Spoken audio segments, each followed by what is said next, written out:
Catch reconstructions are an attempt to recover the real catch of the fisheries done since 1950 in any country. Because the impression that we have of world catches and world fisheries originate from countries sending to FAO, to the Food and Agriculture Organization of the United Nations in Rome, the data that are supposed to document the fishery. But actually they send mainly the commercial data, and the other fisheries, such as subsistence fisheries, recreational fisheries, the discarded fish and the illegally caught fish is not sent. So the impression you get from the database, from the data in that database, is that we catch 80 or so million tons of fish per year, while in fact we catch 120, 130 million tons.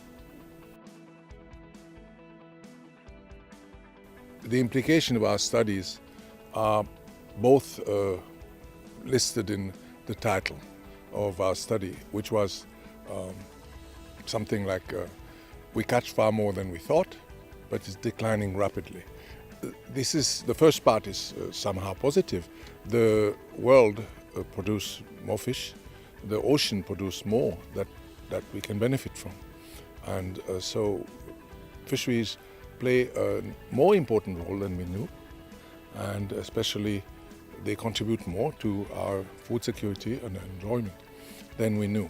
On the other hand, it's clear from the reconstructed catch summation for the entire world that since the mid-90s, the catch of the world is declining rapidly. And it's not declining because we fish less, but because we fish too much.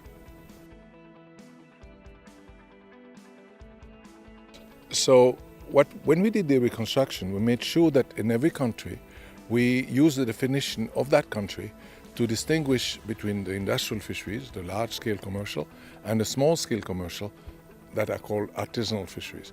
Plus, we defined also subsistence fisheries, that is fisheries whose catch you use for your own consumption of that or your family. And additionally, there is recreational fisheries. And these small-scale fisheries put together, they are an inherently different sector from the industrial fisheries. They operate differently, they are place-bound, and so the actors involved will tend to be more concerned about stewardship of the resource.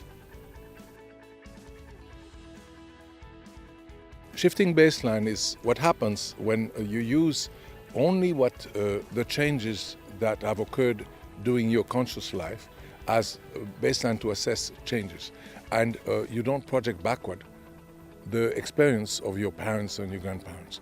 So basically your baseline is what occurred at the beginning of your conscious life and not what happened at the beginning of the conscious life of your parent or grandparent.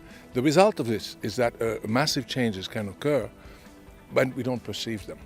And in fisheries it's very, very noticeable because people regret the disappearance of a fish that they experienced in their youth, but don't regret the disappearance of fish that they were lost earlier.